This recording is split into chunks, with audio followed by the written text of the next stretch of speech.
So hello everyone and welcome back to my channel. In today's video we are going to be looking at specifically the literary theory questions जो आपसे 18 जून के exam में पूछे गए थे, वही exam जो कैंसिल हो गया था, जिसकी आंसर की कभी नहीं आई and we never came to know कि इन क्वेश्चंस के सही आंसर्स क्या हैं क्या नहीं है। आपके जो आने वाला एग्जाम है उसके लिए बहुत ज्यादा इंपॉर्टेंट होगा कि हम लोग लिटरेरी थ्योरी के इन क्वेश्चंस को जरूर से देखें, बिकॉज अभी तक आप सबको पता होगा कि लिटरेरी थ्योरी एक ऐसा सेक्शन है जो आपके ब्रिटिश लिटरेचर के बाद सबसे इंपॉर्टेंट हो जाता है, जो पहले इतना इंपॉर्टेंट नहीं था, लेकिन अब जो बच्चा लिटरेरी थ्योरी को छोड़कर जा रहा है या फिर उसके कॉन्सेप्ट्स या फिर उसके टर्म्स को नहीं करता है, he will be making a very very big mistake. Literary theory is a very very important questions. मैंने यहाँ पे ब्रेक डाउन करके लिखा हुआ है कि पिछले 18 जून के एग्जाम में कौन सी थ्योरी से कितने क्वेश्चंस पूछे गए हैं, जो इस तरीके से इतने स्ट्रक्चर्ड वे में आपको देखने को नहीं मिलेगा। प्लीज अंडरस्टैंड कि अभी यहाँ पर जितनी थ्योरीज लिखी हुई हैं वो आपकी टोटल थ्योरीज नहीं है। इन टोटल आपकी लिटरेरी थ्योरी के अंदर आती हैं 14 थ्योरीज, जिनके अपने रिस्पेक्टिव राइटर्स हैं, उनके टर्म्स हैं, जिनसे हर साल आपके अराउंड 22 से 23 से 24 क्वेश्चन आ ही रहे हैं, which is a great number. You can not leave literary theory इनको देखने के बाद। सो यहाँ पर मैं आपको करंट ट्रेंड दिखाने की कोशिश करूंगी, जिससे आपको मदद मिले समझने में कि अब किस टाइप के क्वेश्चन पूछे जा रहे हैं, ताकि आप अपने आने वाले एग्जाम की तैयारी और बेटर कर पाओ। न्यू क्रिटिसिज्म से हम लोग को 4 राइटर्स में से क्वेश्चंस देखने को मिलते हैं, स्ट्रक्चरलिज्म से हम लोग को देखने को मिलते हैं, पोस्ट स्ट्रक्चरलिज्म से you always are going to see questions and specifically आपके Ferdinand de Saussure, sorry structuralism से, ठीक है।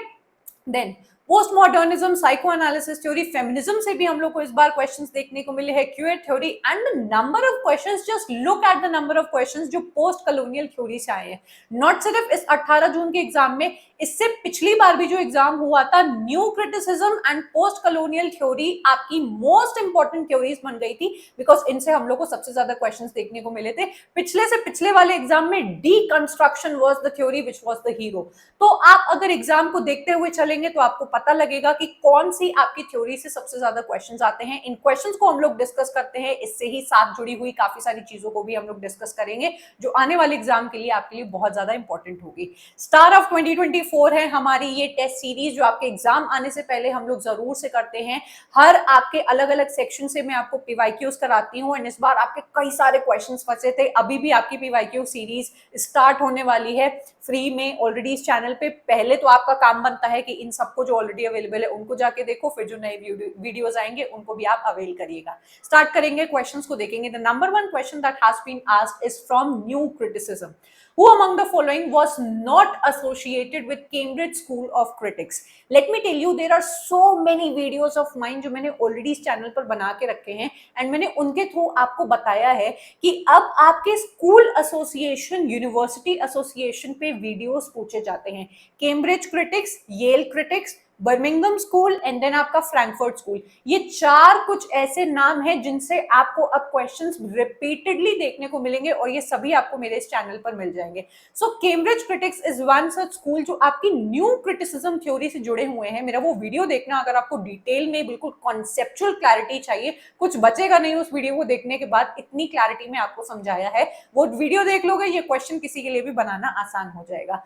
कौन ऐसा इंसान है, कौन सा ऐसा क्रिटिक है जो कैम्ब्रिज स्कूल ऑफ क्रिटिक्स से नहीं जुड़ा हुआ है? तो आपका डायरेक्ट आंसर बन जाता है केनेथ वर्क, क्योंकि ये आपके रिटोरिशियन थे, क्रिटिक थे, एंड लिटरेरी थ्योरी में काफी ज्यादा इनका कंट्रीब्यूशन है। लेकिन न्यू क्रिटिसिज्म थ्योरी से ये कहीं से भी दूर दूर से जुड़े हुए नहीं है।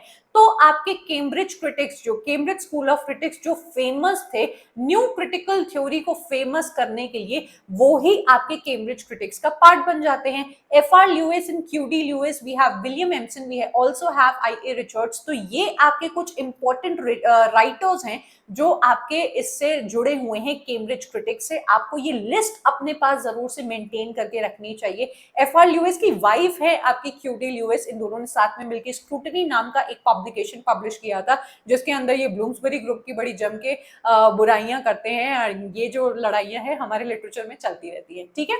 नेक्स्ट क्वेश्चन जो हम लोग को न्यू क्रिटिसिज्म से देखने को मिलता है, which among the following is not a type of meaning in a poem as defined by I.A. Richards practical criticism?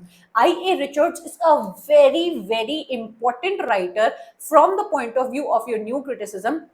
ये न्यू क्रिटिसिज्म की थ्योरी को बताते हैं, एक ऐसी थ्योरी है which focuses on the close reading of the text, which does not accounts for your, या फिर वो रेफरेंस देने का काम नहीं करता है अपने ऑथर का, या उसके जीवन में क्या हुआ, उसके बायोग्राफिकल डिटेल्स में क्या हुआ. They are completely and purely concerned about the form and content and structure of a particular text. Close textual analysis करते हैं अपने एक टेक्स्ट की और देखते हैं कि आपकी पोइट्री की लाइंस के अंदर क्या लिखा हुआ है, rather than concerning themselves with the lives of the author. तो न्यू क्रिटिसिज्म से तो आपके आई.ए. रिचर्ड्स जुड़े हुए हैं, लेकिन उससे भी ज्यादा फेमस हैं ये प्रैक्टिकल क्रिटिसिज्म के लिए, जो एक ऐसा एक्सपेरिमेंट था जो आपके आई.ए. रिचर्ड्स ने अपने being professor of university of Cambridge university, उन्होंने अपने स्टूडेंट्स पर किया कि काफी सारी पोएट्रीज उन्होंने बांट दी अपने स्टूडेंट को without mentioning the name of the writer की, कौन से राइटर ने ये पोएट्री लिखी है. अक्सर हम लोग कभी भी पोएट्री को उठाते हैं तो सबसे पहली चीज तो देखते हैं कि भाई ये शेक्सपियर के सोनेट तो नहीं है, ये हम लोगों के टी.एस. इलियट ने तो नहीं लिखी है, ताकि हम लोग एक आइडिया लगा पाते हैं उनकी स्टाइल का. तो इन्होंने कहा कि प्रैक्टिकल क्रिटिसिज्म के अंदर कि ये एक ऐसा तरीका होता है जहां पर you do not need to give any kind of details about your author. एक जो आपकी टेक्स्ट है, एक पोयम है, वो अपने आप ही ऑटोटेलिक है, इंडिपेंडेंट है, अपने आप में मीनिंग निकालने के लिए you do not need the details of any writer और अ क्रिटिक. तो ये जो आपका इनका जो प्रैक्टिकल क्रिटिसिज्म है बहुत ही इंपॉर्टेंट वर्क है. इसका सबटाइटल भी आपसे पूछा जाता है, जल्दी से मुझे कमेंट करके बताओ कि प्रैक्टिकल क्रिटिसिज्म जो इनकी बुक है उसका सबटाइटल क्या है, जिससे कई बार यूजीसी नेट ने क्वेश्चन पूछे हैं. तो इसके अंदर इन्होंने बताए हैं 4 types of meaning: sense, feeling, tone and intention. इसको इसी सीरीज में आपको याद करना है, एंड इस क्वेश्चन को देखकर आपको पता लग जाएगा कि फॉर्म बिल्कुल भी उसका पार्ट नहीं है. Sense, feeling, tone and intention, ये 4 चीजें हैं जो एक ऑथर के वर्क में आपको देखने को मिलेगी कि किस सेंस में उसने इस पर्टिकुलर वर्क को लिखा है, उसका फील क्या है इस पर्टिकुलर वर्क को लिखने का, उसकी टोन क्या है, किस टोन में वो बात करना चाह रहा है, एंड क्या उसका इंटेंशन या पर्पस है हम तक उस पर्टिकुलर मैसेज को पहुंचाने का. इन सभी चीजों को मैंने डिटेल में पढ़ा के रखा है अपने लिटरेरी थ्योरी के कोर्स के अंदर. So if you are someone जिसको लिटरेरी थ्योरी नहीं समझ में आती है, कठिन लगती है, डर लगता है, मेरे फ्री जो डेमो लेक्चर्स हैं उनको एक बार देख लेना. अगर आपको अच्छा लगे तो आप उसको अवेल करना, आपको बहुत अच्छा लगेगा एंड बहुत ही आसान भाषा में आपका लिटरेरी थ्योरी कवर हो जाएगा. नेक्स्ट क्वेश्चन हम लोग देखते हैं. Who among the following was not a leading figure of new criticism? अब पर्सनली मुझे ये क्वेश्चन बिल्कुल अच्छा नहीं लगा, and it is not about अच्छा लगना या नहीं लगना. There is a reason. यहाँ पर आपको जितने राइटर्स दिखाई दे रहे हैं वो सभी आपके मेजर न्यू क्रिटिक्स हैं. यहाँ पे बोला जा रहा है कि कौन सा ऐसा लीडिंग फिगर नहीं है आपके न्यू क्रिटिसिज्म का. तो मैंने जब इनिशियली आपको एक पीडीएफ प्रोवाइड की थी जहां पर मैंने राइट आंसर्स दिए थे आपको, वहां पर कुछ बच्चों को कहना था कि आई.ए. रिचर्ड्स इसका आंसर मतलब होना चाहिए, क्योंकि आपके जो आई.ए. रिचर्ड्स हैं वो प्रैक्टिकल क्रिटिसिज्म को पॉइंट करते हैं and he is not a prominent figure of new criticism. लेकिन अगर आप सर्च करोगे जाके तो ये बात सच है कि ये प्रैक्टिकल क्रिटिसिज्म से जुड़े हुए हैं, लेकिन न्यू क्रिटिसिज्म की थ्योरी का ये बहुत ही इंपॉर्टेंट पार्ट है. आप कभी भी आई.ए. रिचर्ड्स को ये नहीं कह सकते हो कि भाई ये आपके न्यू क्रिटिसिज्म के प्रोमिनेंट मेंबर नहीं है, कोई माइनर मेंबर है, ऐसा पॉसिबल ही नहीं है. एंड इसी वजह से मेरा आंसर ओरिजिनली बनता एलन टेट, जो कि गलत होता, वो भी गलत होता. एंड इसमें हम लोगों को अभी भी कंफ्यूजन है, क्योंकि एलन टेट ने भी टेंशन इन पोएट्री के थ्रू आपके जो न्यू क्रिटिसिज्म का जो पॉइंट ऑफ व्यू है उसको सामने रखा है. बिल्कुल डिटेल में जाके इन्होंने पोएट्री के अंदर फॉर्म एंड स्ट्रक्चर के बारे में बात की है, टेंशन इन पोएट्री के बारे में बात की है, कॉनोटेटिव एंड डिनोटेटिव मीनिंग के बारे में बात की है. तो he is also a very important member. इस क्वेश्चन को ड्रॉप हो जाना चाहिए था, लेकिन क्योंकि इसके हम लोग को आंसर मिली नहीं, पेपर ही कैंसिल हो गया, एंड बाकी सारी कहानी तो आपको पता है, I don't want to repeat that. तो ये वाला जो क्वेश्चन है वो ड्रॉप होना चाहिए था मेरे अकॉर्डिंग, क्योंकि ये चारों ही आपके इंपॉर्टेंट मेंबर्स हैं, प्रोमिनेंट मेंबर्स. मैं मानूंगी आपको ऐसा क्वेश्चन देना ही नहीं चाहिए कि बताओ इसमें से कौन सा कम इंपॉर्टेंट है. भाई मैं मॉडर्न क्रिटिक्स के बारे में बात करूं, मैं आपको टी.एस. इलियट दे दूं, डब्ल्यू.बी. येट्स दे दूं, एजरा पाउंड एंड ये सारे राइटर्स दे दूं, बोलो बताओ कि कौन सा कम प्रोमिनेंट है. तो यू वुड फील कि भाई ये कैसा स्टूपिड क्वेश्चन है. भाई सभी इंपॉर्टेंट है अपनी अपनी फील्ड में. So this according to me is a very stupid kind of question. इसको हम लोग अवॉइड करेंगे. ठीक है. देन हम लोग के सामने एक list of works and writers आ जाते हैं, जहां पर हम लोग को language as paradox, against interpretation, realism in contemporary novel, politics and the English novel. इसमें हम लोगों को, क्योंकि हम लोग ने लिटरेरी थ्योरी को आज टच किया है, तो सिर्फ हम लोग लिटरेरी थ्योरी वाले आंसर को देखेंगे, which is Cleanth Brooks and language and paradox. Language and and paradox बहुत ही इंपॉर्टेंट वर्क है आपके क्लिनिक ब्रूक्स का, along with his seminal work The Heresy of Paraphrase, जो इन्होंने आपके वेल ब्रॉट अर्न नाम की फेमस बुक के अंदर कॉइन किया है। ये दोनों ही एसेस एंड इनके टर्म्स को आपको अच्छे से पढ़कर जाना है। लैंग्वेज एंड पैराडॉक्स के अंदर ये पैराडॉक्सिकल वर्ड्स एंड उसकी इंपॉर्टेंस के बारे में बात करने की कोशिश कर रहे हैं कि एक आपकी पोइट्री के अंदर when you see paradoxical kind of statements जो आपको दिखाई तो कुछ और देते हैं लेकिन मीन कुछ और करते हैं, लिटरल मीनिंग कुछ और होता है पर उसका डीपर मीनिंग कुछ और होता है। तो जब आपको ऐसे टाइप के वर्ड्स आपकी पोइट्री में दिखाई देते हैं जो जानबूझ के आपके ऑथर्स डालते हैं, it adds depth to your meaning, it adds layers to your meaning and your poetry, and उसकी वजह से आपकी पोइट्री जो होती है वो और भी ज्यादा रिच एंड अट्रैक्टिव बन जाती है। सो ये बहुत ही इंपॉर्टेंट ऐसे है along with the heresy of paraphrase, ये आपको जरूर से क्लिनिक बुक्स में से पढ़ना चाहिए। आगे बढ़ेंगे और favourite question of UGC NET from your Ferdinand de Saussure. आप अगर फर्डिनेंड डी सौसोर को छोड़कर जा रहे हो, इनके टर्म्स को आपने कभी नहीं पढ़ा है, I am saying this on camera, you are doing a big mistake because Ferdinand de Saussure is not a writer जिनको आपको छोड़कर जाना चाहिए। मैंने ऑलरेडी इन पर एक वीडियो बना रखी है,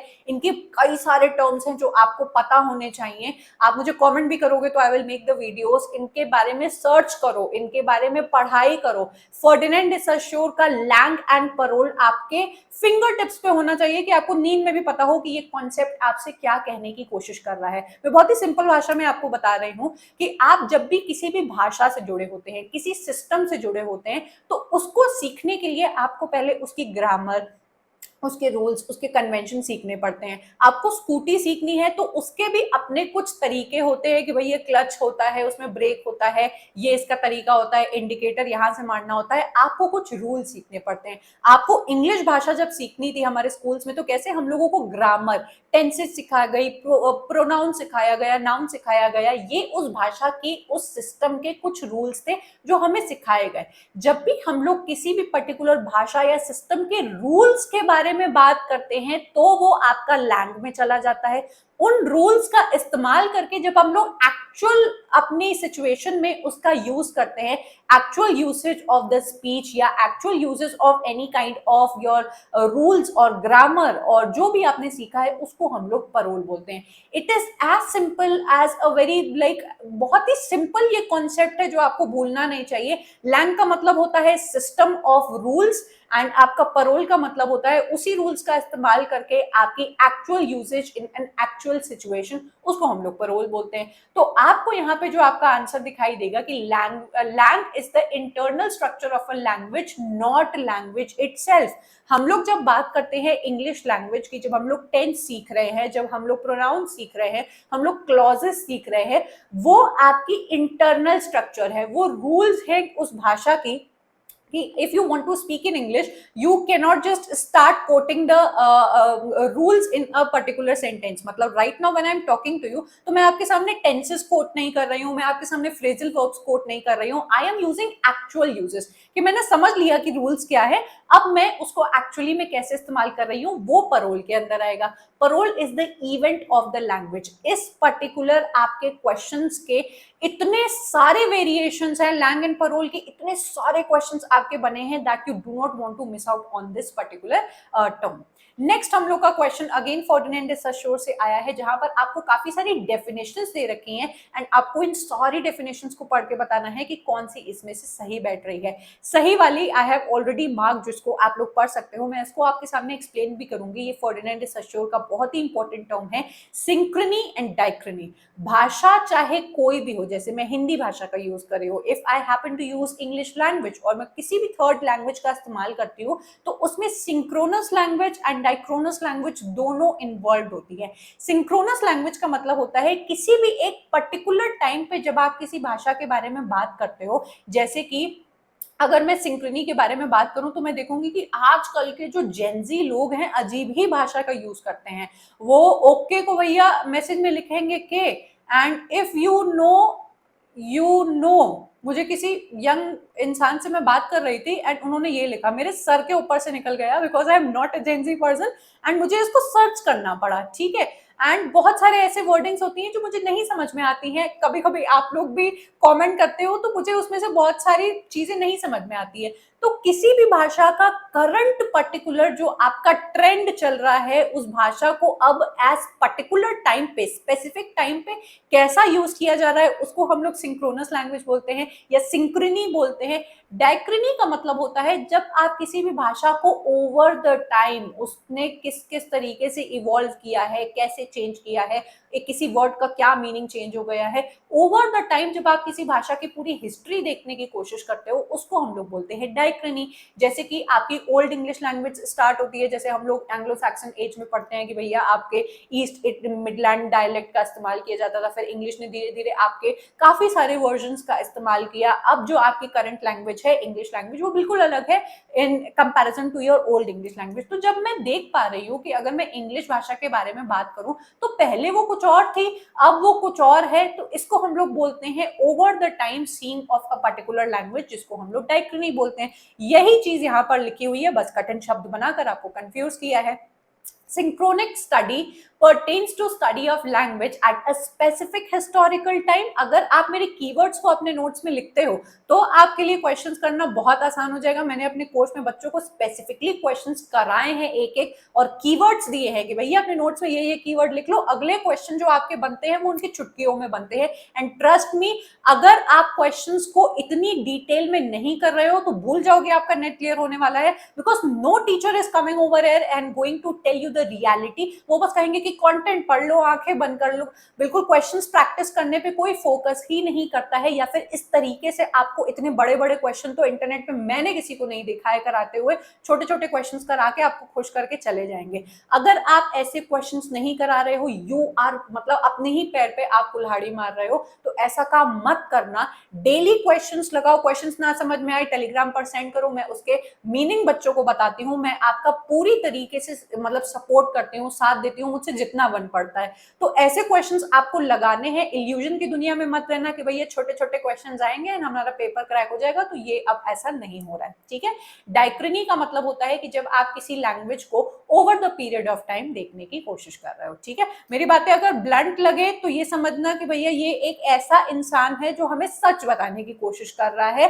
एंड आजकल का जमाना है ही नहीं कि आपके सामने मीठे बनो एंड अपना फायदा निकालो और आगे बढ़ो। आप जब खुद पेपर देने जाओगे तो ऐसे टीचरों को पड़ती है गालियां जिन्होंने आपके बच्चों को सही गाइडेंस नहीं देके रखी है, क्योंकि अगर आप एक सही गाइडेंस नहीं दे रहे हो, आप किस बात के टीचर, आप बच्चों को खुश करके क्या ही कर लोगे, थोड़े बहुत व्यूज कमा लोगे, थोड़े बहुत आपके कोर्स बिक जाएंगे।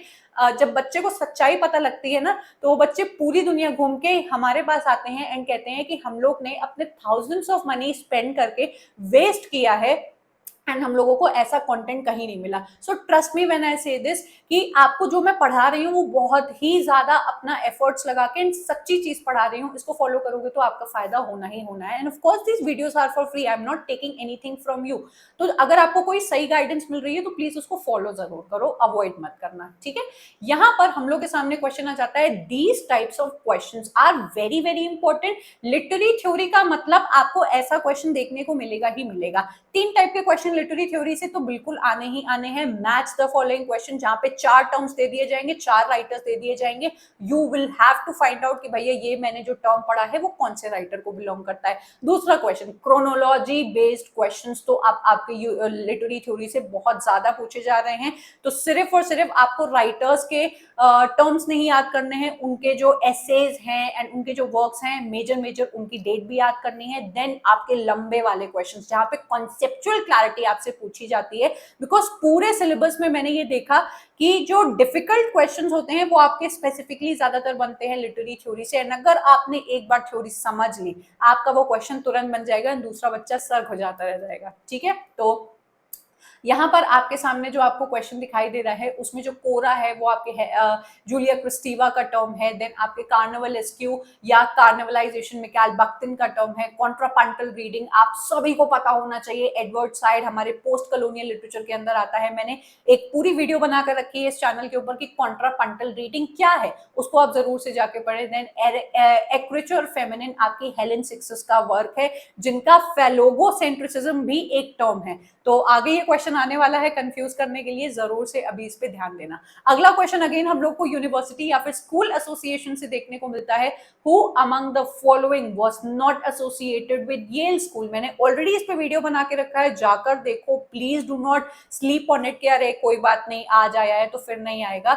आपके 4-5 स्कूल से क्वेश्चंस बार बार आ रहे हैं, if you are living it तो आप अपने खुद के रिस्क पे छोड़िए। तो यहाँ पर जो येल स्कूल का पार्ट नहीं है वो है टेरी ईगल्टन, आपके Harold Bloom, then Paul de Man and आपके Jacques Derrida are most important writers. इसमें और भी राइटर्स जुड़े हुए हैं, वो वाली वीडियो जाकर देखो तो आपको पता लग जाएगा। Who coined the term phallogocentrism. अब ये जो आपका टर्म है इनिशियली कॉइन किया है आपके जैक डेरिडा ने, लेकिन ये जो टर्म है आपकी हेलेन सिक्सिस भी अपने पर्टिकुलर वर्क्स में फेमिनिस्ट राइटिंग्स में दिखाती हैं। तो इमेजिन करो कि ये एक ऐसा टर्म, या फिर हमारे इंग्लिश लिटरेचर में बहुत सारे ऐसे टर्म्स हैं जो एक राइटर ने कॉइन किए हैं और दूसरे राइटर ने पॉपुलराइज किए हैं, दोनों ही आपके यूजीसी नेट में अगर सामने आ जाए तो आप हो जाओगे कंफ्यूज कि भैया मुझे किससे क्लिक करना है। इसी की वजह से मैंने एक सीरीज स्टार्ट की है जहां पर मैं इन्हीं कंफ्यूजिंग टर्म्स के जो राइटर्स कॉइन करने वाले एंड पॉपुलर इनको करने वाले कौन से राइटर्स होते हैं उसका एक प्रॉपर एक्सप्लेनेशन विद क्वेश्चंस देती हूं, तो उन वीडियोस को भी जरूर से जाकर आप लोग फॉलो कर लीजिएगा, ठीक है। देन क्वेश्चन नंबर 10 हम लोग को जो दिखाई देता है, मैंने जो कहा कि कॉन्सेप्ट पूछा जाएगा, किसने उनको कॉइन किया वो पूछा जाएगा। तो आपको यहाँ पे अच्छे से दिखाई देगा कि थर्ड स्पेस, अगेन ये एक बहुत ही कंफ्यूजिंग टर्म है। थर्ड स्पेस का जो कॉन्सेप्ट है होमी के भाभा ने भी दिया है एंड आपके एडवर्ड सोजा ने भी दिया है। मैंने इसको बहुत ही ब्यूटीफुली समझाया है अपने इस वीडियो के अंदर। सो आप देख पा रहे होंगे कि जितने भी अभी तक क्वेश्चंस आए हैं वो या तो मेरे कोर्स में आपको मिल जाएंगे, मैंने पढ़ाए हुए हैं, या तो फ्री वीडियोस में आपको मिल जाएंगे। So if you are someone जो अभी भी बैठा है कि नहीं भाई लिटरेरी थ्योरी तो मेरे बस के बाहर है, तो ये आप एक्सक्यूज बनाना छोड़ दें, बिकॉज कंटेंट बहुत ही अच्छे तरीके से आपके लिए अवेलेबल है। आपके पूरे 25 से 24 क्वेश्चन आसानी से बनने वाले क्वेश्चंस है अगर आपने प्रोवाइडेड उनको पढ़ रखा है, ठीक है। और भी आपके यहाँ टर्म्स दिए हुए हैं, लिटरेरी थ्योरी को पढ़ते जाओगे एंड आपके ये टर्म्स बनते चले जाएंगे।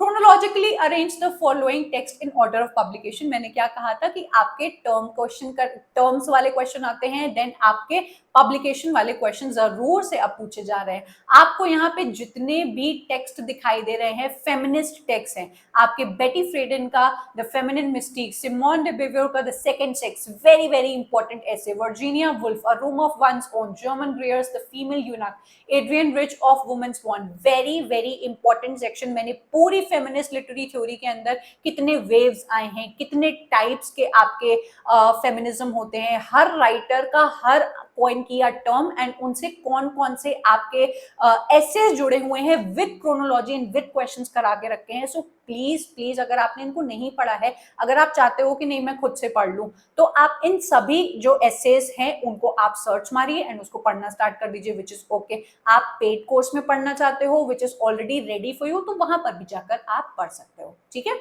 देन आपका एक क्वेश्चन आता है, Barbara Smith in her essay towards a black feminist criticism raises concerns for. अब ये जो आपका सेक्शन है वो ब्लैक फेमिनिज्म से आता है, टाइप ऑफ योर फेमिनिज्म जहां पर आपका डबल डिस्क्रिमिनेशन किया जाता है। एक तो क्योंकि ये वुमेन है, वुमेन तो भैया है तो उनके ऊपर डिस्क्रिमिनेशन करो, एंड ऑल्सो इनके बिकॉज इनकी रेस की वजह से कि दे आर ब्लैक वुमेन, तो इनके ऊपर और ज्यादा डबल डिस्क्रिमिनेशन किया जाता है। ये जो एक पर्टिकुलर क्वेश्चन है इसके थ्रू मैं आपको ब्लैक फेमिनिज्म एंड एक इस पे फुल वीडियो बनाने वाली हूँ, सो इस पे चिंता मत करना, soon you are going to see a full video इस पर्टिकुलर क्वेश्चन के ऊपर। अभी आप सिर्फ आंसर देख लीजिए एंड रिसीव दैट, इस पे सून आपको वीडियो मिल जाएगा, ठीक है।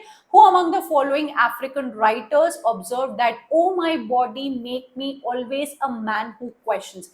very important, Frantz Fanon is that writer, black skin white mask, इनका एक ऐसा ऐसे है, इंग्लिश लिटरेचर का कोई भी पेपर आप उठा लीजिए, you are going to see questions from this particular essay. He is a very important post colonial writer. ये एक अथीस्ट थे, ये भगवान पर नहीं मानते थे, एंड यहाँ पर आपको दिखाई देगा कि ये किसी को प्रे कर रहे हैं, ये अपनी ही बॉडी को प्रे कर रहे हैं कि भैया, क्योंकि भगवान पे तो मानते नहीं है, तो ये कह रहे हैं कि मुझे कभी भी, अपनी बॉडी को कह रहे हैं मुझे कभी भी ऐसा इंसान मत बनाना जो सवाल ना पूछे। ये dehumanisation and colonisation and slavery and इन सारी चीजों को लेके कह रहे हैं कि जिस तरीके से हमारी आज की दुनिया में हम लोग पाप को देखते हैं, हम लोग डीह्यूमनाइजेशन को देखते हैं कि इंसान को इंसान की तरह ट्रीट नहीं किया जाता है, उसको देखने के बाद, खबर रिसीव करने के बाद हम लोग आगे बढ़ जाते हैं। ये कहते हैं कभी भी मुझे ऐसा इंसान मत बनाना कि मैं दूसरे इंसान के साथ जब गलत होते हुए देखूं तो आंख बंद करके आगे बढ़ जाऊं। I want my body to question, I want my body to question the authority.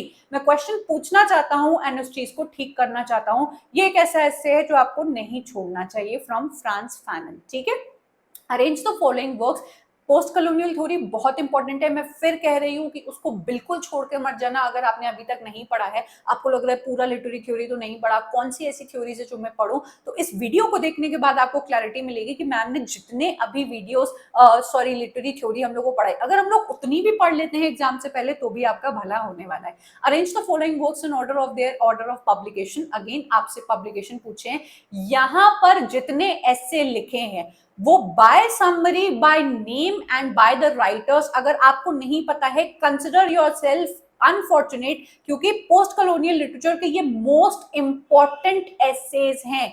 Orientalism, nation and narration, black skin white mask, decolonising the mind, location of culture. ये अगर आपको नहीं आते हैं अभी तुरंत इनको ढूंढो और जाकर पढ़ना स्टार्ट करो। मैंने इनकी प्रॉपर यहाँ पर क्रोनोलॉजी भी लिख दी है कि कौन सा राइटर को ये बिलोंग करता है। फ्रांस फैनन का black skin white mask repeatedly आपसे पूछा जाएगा। देखो एक पहले भी क्वेश्चन आपने देखा, अगेन आप इसका टाइटल देखते हो। एडवर्ड साइड का ओरिएंटलिज्म, जिसके अंदर ये आपका वेस्टर्न गेज को दिखाते हैं, ईस्टर्न कंट्रीज को किस तरीके से ट्रीट किया गया है कॉलोनाइजेशन के बाद, उसका एक पर्सपेक्टिव दिखाते हैं। निगुई वा थियोंगो, डीकोलोनाइजिंग द माइंड, ये तो हम लोग अपने मास्टर्स से पढ़ते हुए आ रहे हैं। It is a very important ऐसे। Homi K Bhabha, nation and narration, Homi K Bhabha का location of culture, again very very important. All important writers, you do not want to miss out on them. ठीक है।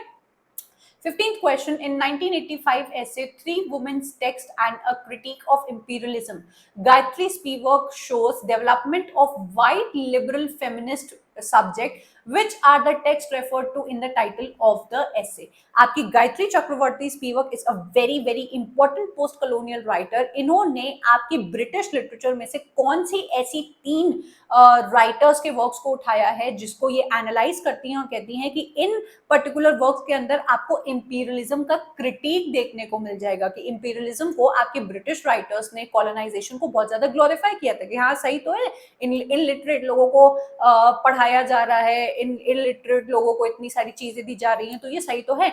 जैसे रुडयार्ड किपलिंग ने white mains burden में बताया है कि भाई इन लोग को पढ़ाना तो हम लोगों के ऊपर एक बर्डन है, ये लोग तो पता नहीं कैसे टाइप के लोग हैं। सो उसके अंदर इन्होंने ग्लोरीफाई किया है। But there have been writers जिन्होंने क्रिटिक किया है। कौन से हैं वो writers? A, B and C, wide Sargasso, sea, Jane Eyre and Frankenstein. इसके अंदर इन्होंने क्रिटिक थोड़ा सा इंपीरियलिज्म को लेके पब्लिश किया है अपने इस वर्क्स के अंदर। ठीक है। The term negritude, coined by Ames Caesar, was appreciated as well as criticized by critics and thinkers. Select the correct responses. आपके Ames Caesar and Leopold Bloom का ये important term है, मैंने already पढ़ा के रखा है, इससे आज तक कभी हम लोग को क्वेश्चन देखने को नहीं मिला था। This was the first time इस particular section से क्वेश्चन आते हैं। So please understand, मैं सिर्फ वो टॉपिक्स नहीं पढ़ाती हूँ जिनसे क्वेश्चन आए हुए हैं, जिनसे क्वेश्चन आने की पॉसिबिलिटी है वो भी मैंने अपने बच्चों को अपने कोर्स में पढ़ा कर रखा है। Do go and check that out. इस पर्टिकुलर क्वेश्चन के अंदर बोला गया है कि आपका ये जो नेगेटिव टर्म है जो आपके ब्लैक पीपल से एसोसिएट करता है, उसको लेके कौन सा स्टेटमेंट सही है, कौन सा स्टेटमेंट सही नहीं है। तो C and D are the correct responses. Select the correct responses that this term receive. तो आप यहाँ पर पढ़ लीजिए एंड आपको आपका आंसर मिल जाएगा। Now you must be thinking कि मुझे इन सारे क्वेश्चंस की अगर एक्सप्लेनेशन मिल जाती तो मजा आ जाती, तो वो भी मैंने आपको प्रोवाइड करके रखी है। अगर हमारे पीवाईक्यू टेस्ट सीरीज का आप पार्ट हो तो आप फ्री में जाके, मतलब अगर आप पार्ट नहीं भी हो तो आपके 18 जून का जो एग्जाम हुआ था उसको अगर आप जाकर क्लिक करते हो तो उसके सभी क्वेश्चंस की एक्सप्लेनेशन मैंने ऑलरेडी अपलोड करके रखी है। सिर्फ 18 जून के ही नहीं, काफी सारे और क्वेश्चंस की भी मैंने एक्सप्लेनेशन फिल करना स्टार्ट कर दिया है, तो वो भी आपको मिल जाएंगी, आप उनको जाकर अवेल कर सकते हो। इसके साथ ही साथ अगर आप लिटरेरी थ्योरी को इतनी ही आसान भाषा में किसी भी बर्डनसम वर्ड्स के बिना बहुत ही अच्छे तरीके से स्ट्रक्चर्ड वे में टू द पॉइंट लेक्चर्स के थ्रू पढ़ना चाहते हो, मेरे इस कोर्स को जरूर से अवेल करो।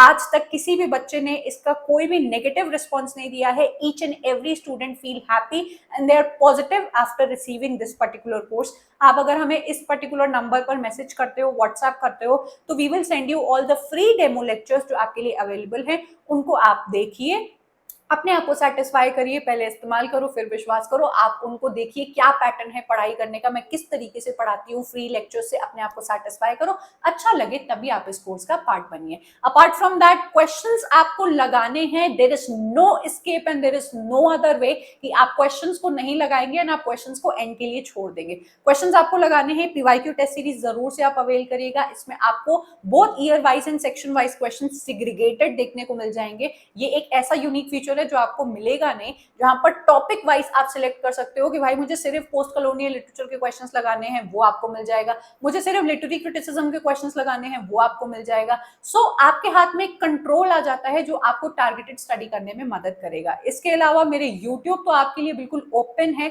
यहाँ पर आइए, अपनी नॉलेज को बढ़ाइए। जो कॉन्सेप्ट ना समझ में आए वो आप कॉमेंट कर सकते हैं, मुझे टेलीग्राम पर मैसेज कर सकते हैं। I will help you out in making short videos and आपकी उस प्रॉब्लम को मैं सॉल्व करूंगी। सभी चीजों का लिंक डिस्क्रिप्शन में दिया हुआ है। कुछ भी ना समझ पर आए आपको तो नंबर भी आपको गिवन है, उस पर मैसेज करो एंड आपकी हेल्प की जाएगी। आई होप आपको आज का वीडियो बहुत अच्छा लगा होगा। इसी सेक्शन वाइज सेग्रीगेटेड क्वेश्चंस का कौन सा नेक्स्ट वीडियो देखना चाहोगे 18 जून वाले एग्जाम से, तो मुझे कमेंट करके जरूर से बताना। उससे आपको आइडिया लगेगा कि आपको तैयारी कैसी करनी है। And do let me know कि आपको आज का वीडियो कैसा लगा, कितना कुछ आपको नया जानने को मिला। I would love to hear from you. I am going to take you leave and I am going to meet you next in yet another video. Up till then, bye and take care.